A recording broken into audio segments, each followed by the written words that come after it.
इयत्ता 12वीचे विद्यार्थी partnership final account हा धडा आपला सुरू आहे. यापूर्वी आपण trading account, profit and loss account आणि बॅलन्स शीट हे सगळं पाहिलं. त्यातल्या काही महत्त्वाच्या ॲडजस्टमेंट आपण मागच्या लेक्चरमध्ये पाहिल्या होत्या. आज आपण पुढची ॲडजस्टमेंट पाहणार आहोत. त्यातली पहिली जी ॲडजस्टमेंट आहे ती आहे reserve for bad and doubtful debts. तर ही जी ॲडजस्टमेंट आहे बेसिकली मुलांना वाटतं की ही खूप कठीण ॲडजस्टमेंट आहे, पण ही खूपच सोपी ॲडजस्टमेंट आहे. तुम्हाला ट्रायल बॅलन्समध्ये काय काय दिलेलं असतं बॅड डेब्टच्या रिलेटेड हे लक्षात घ्या. तुम्हाला ट्रायल बॅलन्समधलं बॅड डेब्ट्सच्या रिलेटेड जे दिलेलं असतं ना, ते दिलेलं असतं नुसतं बॅड डेब्ट्स जे ट्रायल बॅलन्समधून घेतलेलं असतं. डेबिट बॅलन्स असतो, तो आपण इथे लिहायचा. ठीक आहे, पहिलं हे करायचं. प्रॉफिट अँड लॉस अकाउंटच्या डेबिटला RBDD, reserve for bad and doubtful debts हा अकाउंट, त्यामध्ये बॅड डेब्ट्स लिहायचं पहिला आयटम. तो कुठून घेतलाय? ट्रायल बॅलन्समध्ये. इथे बघा मी TB लिहिलाय. ट्रायल बॅलन्समधून घ्यायचा अमाऊंट इनर कॉलमला येणार आहे. त्यानंतर ॲडजस्टमेंटमध्ये आपल्याला फर्दर बॅड डेब्ट्स दिलेले असतात. असं म्हटलेलं असतं write off ₹1500 no from the debtors. तर ते फर्दर बॅड डेब्ट्स आहेत, जास्तीची बुडलेली रक्कम. ती डेटर्समधून बॅलन्स शीटच्या असेलमधून काय करायची असते? लेस करायची असते फर्दर बॅड डेब्ट्स. आणि तीच इथे बॅड डेब्ट्समध्ये काय करायची? ऍड करायची. का करायची? कारण बॅड डेब्ट्स पूर्वीचे जे वर्षभरात झालेत आणि आता ऍडिशनल बॅड डेब्ट्स म्हणजेच फर्दर बॅड डेब्ट्स म्हणजेच न्यू बॅड डेब्ट्स इथे काय करायचं? ऍड करून दाखवायचं. Because both are losses of the business. दोन्ही लॉसेस आहेत आणि लॉस लॉस काय करतोय आपण? ऍड करतोय. त्या व्यतिरिक्त इथे जे दिसतंय add new reserve for doubtful debts, new RDD म्हटलंय आपण, ऍडजस्टमेंट, ही पण ऍडजस्टमेंटमध्ये दिलं जातं. हे सुद्धा आपण डेटर्समधून काय केलेलं असतं? इथे लेस केलेलं असतं. न्यू RDD का लेस करतो? कारण आपल्याला हे पैसे येण्याची आता अपेक्षा उरलेली नाही. आपल्याला वाटतं की हे पैसे बुडतील, त्यामुळे आपण डेटर्समधून लेस केले बॅलन्स शीटच्या असेटमधून. आणि तितकाच लॉस कुठे दाखवतोय? प्रॉफिट अँड लॉस अकाउंटच्या डेबिटला बॅड डेब्ट्समध्ये काय करतोय? ऍड करून दाखवतोय. आणि ही जी RDD आहे सगळ्यात शेवटी दिलेली, ती ओल्ड RDD आहे. ही बॅलन्स ट्रायल बॅलन्समध्ये क्रेडिट साईडला दिलेली असते. ट्रायल बॅलन्स जर पाहिलं तर ट्रायल बॅलन्सला क्रेडिट साईडला RDDची रक्कम दिसेल, ती ओल्ड RDD. ती इथे काय करायची? लेस करायची. ओल्ड RDD का लेस करतो?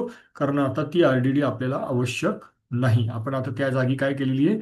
न्यू RDDची प्रोव्हिजन केलेली आहे. आपल्याला वाटतं की आता ही रक्कम जी आहे ना इथे जी दिसणार आहे ती बुडेल, न्यू RDDची रक्कम बुडेल असा अंदाज असतो, इस्टिमेटेड. ठीक आहे, त्यामुळे आपण इथे लॉस ऍड करतो. आणि ही जी ओल्ड RDD आहे ती आपण परंपरेप्रमाणे म्हणूयात लेस करत असतो.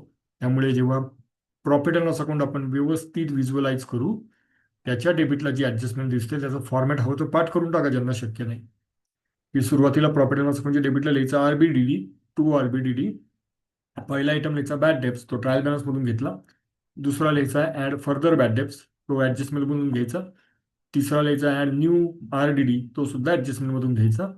आणि लेस ओल्ड RDD हा कुठून घ्यायचा? ट्रायल बॅलन्सच्या क्रेडिट साईडला दिसणार तुम्हाला. Old RDD will be trial balance credit साईडला असणार आहे.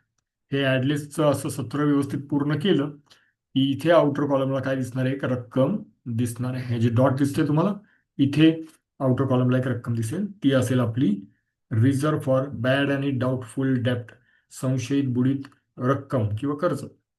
हं? तो ही इथे दिसतो. तशाच पद्धतीची एक पुढच्या स्लाइडवर तुम्हाला ऍडजस्टमेंट दिसेल, पण ही थोडीशी वेगळी. ही कसली ऍडजस्टमेंट आहे? ही ऍडजस्टमेंट आहे reserve for discount on debtors किंवा नुसतं डिस्काउंट ऑन डेटर्स, याची ऍडजस्टमेंट आहे. ही ऍडजस्टमेंट कशी करतात ते थोडं आधी असेट साईडला येऊन पाहू आपण. असेट साईडला दिलंय सन्ड्री डेटर्स, ती इथे लिहिणार तुम्ही. ट्रायल बॅलन्स मधले सन्ड्री डेटर्स, त्यातून लेस न्यू बॅड डेब्ट्स मायनस करणार आहे, ते ऍडजस्टमेंट मध्ये असतील. त्यानंतर न्यू RDD ही पण ऍडजस्टमेंटली असेल, ती पण लेस करणार आहे. त्यानंतर लेस डिस्काउंट ऑन डेटर ही जर ऍडजस्टमेंट दिली असेल तर इथे लेस होणार आहे. आणि less new reserve for discount on debtors ही पण ऍडजस्टमेंटमध्ये असेल, हे लेस होणार. थोडक्यात काय तर डेटर्समधून या 4 ऍडजस्टमेंट लेस झाल्यानंतर इथे जे डेटर उरतील आउटर कॉलमला ते असतील आपले रिमेनिंग डेटर्स, उरलेले डेटर्सचा आकडा. पण आता ह्या ज्या ऍडजस्टमेंट इथे सगळ्या लेस केल्या हे सगळं एक प्रकारे लॉसच आहे. ठीक आहे, हे लॉस कुठे दाखवायचं? हे दाखवायचं प्रॉफिट अँड लॉस अकाउंटच्या डेबिटला. मग कसं दाखवतोय बघा इथे वरती स्क्रीनवर. इथे लिहिलंय मी RDD reserve for discount on डेटर बरोबर का इथे, reserve for discount on debtors. मग सगळ्यात पहिला आयटम घेतलाय ट्रायल बॅलन्स मधून, डिस्काउंट अलाउड. ठीक आहे, प्रॉफिट अँड लॉस अकाउंटचा लॉस की नाही, इथे लिहितो आपण. त्यामध्ये ऍड फर्दर डिस्काउंट अलाउड, हा कुठून आलाय, हा इथलचा आहे, डिस्काउंट ऑन डेटर्सचा आहे, तो इथे घेतलाय. लेस, सॉरी माफ करा, add reserve for, new reserve for discount on debtors, हा इथलचा आहे 4 नंबरचा. ठीक आहे, इथे लेस केला होता, इथे ऍड करून दाखवतोय. इथून लेस झालेला आयटम प्रॉफिट अँड लॉस अकाउंटच्या डेबिटला ऍड का करतोय, कारण हे सगळी काय फॅमिली ऑफ लॉस आहे. हे सगळे पैसे आपल्या बिझनेसचे काय होणार आहेत, बुडणार आहेत, लॉस होणार आहे. आणि त्यामुळे आपण दाखवतोय प्रॉफिट अँड लॉस अकाउंटच्या डेबिटला ॲज अ इनडायरेक्ट एक्सपेन्सेस. आणि old reserve for discount and डेटर जर ट्रायल बॅलन्स मध्ये दिलेला असेल तर ओल्ड रिझर्व असो, हा काय होणार आहे, लेस होणार आहे. ठीक आहे, त्याची कॅल्क्युलेट करण्याचा तो एक फॉर्मॅट तुम्हाला मी दाखवून ठेवलाय. हे ऍडजस्टमेंट शक्यतो हा फॉर्मॅट लर्न करून जा. फक्त तिथे आकडे टाकायचं काम करायचंय तुम्हाला, प्रॉपर आकडा कॅल्क्युलेट करता आला पाहिजे. ठीक आहे, चलो, गणिताचा सराव लागेल त्यासाठी. त्यानंतर आहे ऍडजस्टमेंट रिझर्व फॉर किंवा provision for discount on creditors. तर तुमच्या लायबिलिटी साईडला आधी या, क्रेडिटर्स दिलेत बघा, संडे क्रेडिटर्स हे ट्रायल बॅलन्स मधून घेतलेले आहेत. त्यामधून तुम्ही डिस्काउंट ऑन क्रेडिटर्स काय करणार आहे, ऍडजस्टमेंट मधून लेस. मग तुम्ही अजून एक गोष्ट लेस करताय, new reserve for discount on creditor, ते पण ऍडजस्टमेंट मधून आलं आहे. हे दोन्ही आयटम लेस केले. आणि हा क्रेडिटरने आपल्याला डिस्काउंट दिला किंवा reserve for discount on creditor केलेला आहे, हा आपला इन्कम आहे. त्यामुळे त्याचा सेकंड पेज जातोय प्रॉफिट अँड लॉस अकाउंटच्या क्रेडिट साईडला. तर सगळ्यात आधी आम्ही प्रॉफिट अँड लॉस अकाउंटच्या क्रेडिटला काय लिहिलं नीट बघा, RDC, reserve for discount on creditors. ठीक आहे, पहिला आयटम लिहिलाय डिस्काउंट रिसिव्ड, तो इनर कॉलम मध्ये लिहिणार ट्रायल बॅलन्स मधून. दुसरं ऍड फर्दर डिस्काउंट रिसिव्ड, ते ऍडजस्टमेंट मधून येणार आहे. Add new reserve for discount on creditors, creditors कडून तुम्हाला डिस्काउंट मिळण्याची शक्यता निर्माण होते, त्यामुळे ते तुमचं इन्कम आहे. लेस ओल्ड रिझर्व जे असेल ट्रायल बॅलन्स मध्ये दिलेलं, ते लेस करणार आहात तुम्ही. ठीक आहे, दिलं असेल तर शक्यतो हे ऍडजस्टमेंट पेपरला येत नाही 12वी बोर्डाच्या परीक्षेत. ठीक आहे, तरी एक पाहून जाणं योग्य आहे. ठीक आहे, चले आगे अगले स्लाइड पे. यस, पुढची स्लाइड बघा. Goods distributed as free sample, trading अकाउंटच्या क्रेडिटला इफेक्ट जातो. आणि दुसरा इफेक्ट जातोय प्रॉफिट अँड लॉस अकाउंटच्या डेबिटला लिहिणार आपण टू ऍडव्हर्टिजमेंट एक्सपेन्सेस, ब्रॅकेटमध्ये म्हणायचं good distributed as free sample. कारण हे माल काय केलं आपण, फ्रीली डिस्ट्रीब्यूट केलं. बरं, इथे एक नोट दिली बघा ही स्क्रीनवर, ही जी फ्री सॅम्पलची जी अमाऊंट आहे ना, गुड डिस्ट्रीब्युटेड फ्री सॅम्पल, ही इथे ट्रेडिंग अकाउंटच्या क्रेडिटला न लिहिता इथे जे डेबिट साईडला ट्रेडिंगच्या परचेस असतं ना, त्यातून पण काय करू शकता तुम्ही, लेस करू शकता. म्हणजे तेवढ्याने फ्री सॅम्पल जेवढे रुपयाचे दिले तेवढ्याने तुमची खरेदी काय करायची, कमी करायची. डिडक्ट करणे म्हणजे कमी करणे. ठीक आहे, तुम्हाला जी ऍडजस्टमेंट सोपी वाटेल गुड डिस्ट्रीब्युटेड ॲज फ्री सॅम्पलची ती करा. शक्यतो पहिली ऍडजस्टमेंट खूप सोपी आहे, ट्रेडिंग अकाउंटच्या क्रेडिटला, प्रॉफिट अँड लॉस अकाउंटच्या डेबिटला.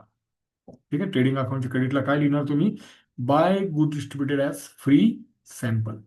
आणि त्याचा सेकंड इफेक्ट जाणार आहे प्रॉफिट अँड लॉस अकाउंटच्या डेबिट साईडला टू ऍडव्हर्टिजमेंट अकाउंट, आणि ब्रॅकेटमध्ये म्हणणार आहे आपण good distributed as free sample.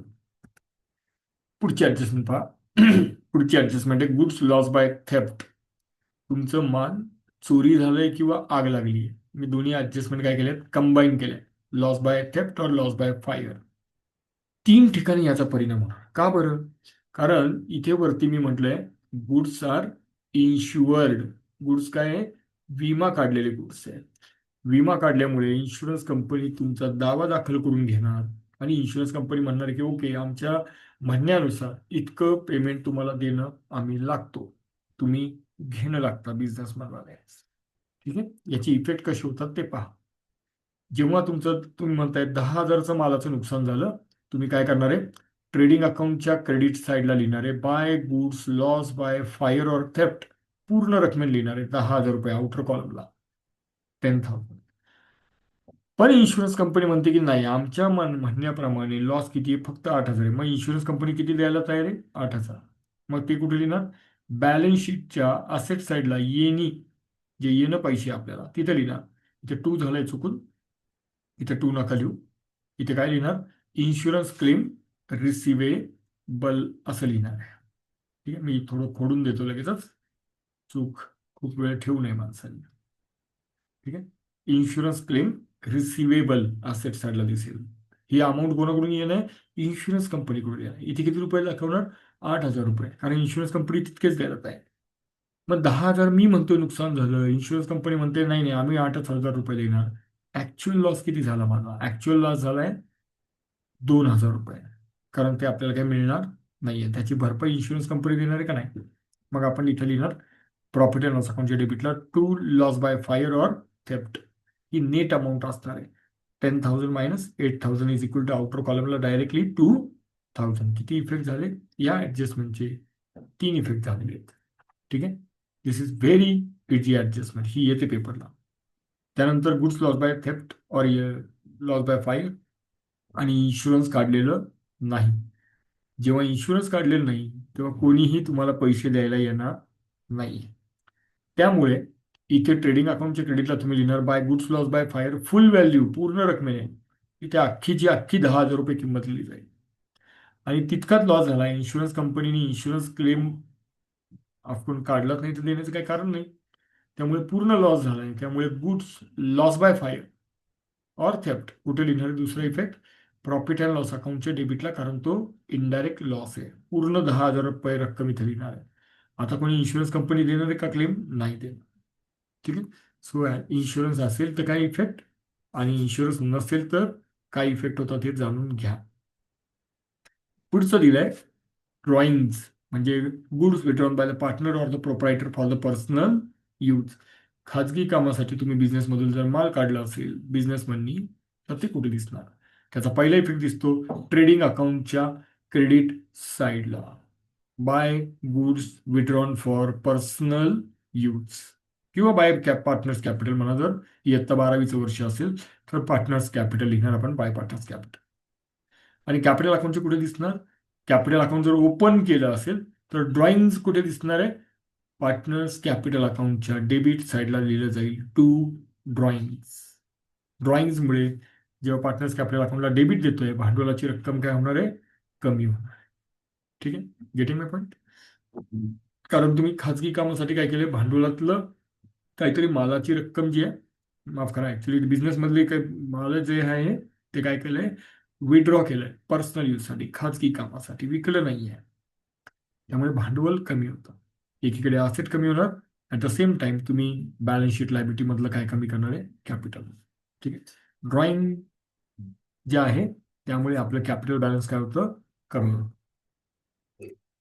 पुढे हे जे आहे हे काय दिलंय पहा, goods supply to partner if included in the debtors. तुम्ही एखाद्या पार्टनरला जर माल सप्लाय केला असेल, ऑफकोर्स ते त्याचं ड्रॉइंग असेल, पण त्याची रक्कम चुकून कुठे इन्व्हॉल्व्ह झाली आहे डेटर्समध्ये, ही ऍडजस्टमेंट क्वचित येणार, येतच नाही शक्यतो. पण डेटरमधून तुम्ही काय करणार आहे, असं ड्रॉइंग्स काय करणार आहे, पार्टनरचं लेस, कारण त्याची रक्कम चुकून इन्व्हॉल्व्ह झाली डेटरमध्ये, तर ती लेस करणार. Goods supply to partner included in the debtor will be deducted.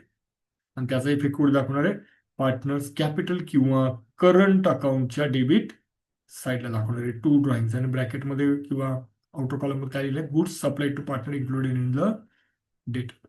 पार्टनरला माल पाठवलाय, उचल दिली आहे, गुड्स त्याने खाजगी कामासाठी वापरलाय, पण ते चुकून डेटरमध्ये इन्व्हॉल्व्ह झालेले होते. आता कुठे लिहिले, पार्टनर्स कॅपिटलच्या डेबिटला, म्हणून पार्टनर्स कॅपिटल काय झालं, कमी झालं.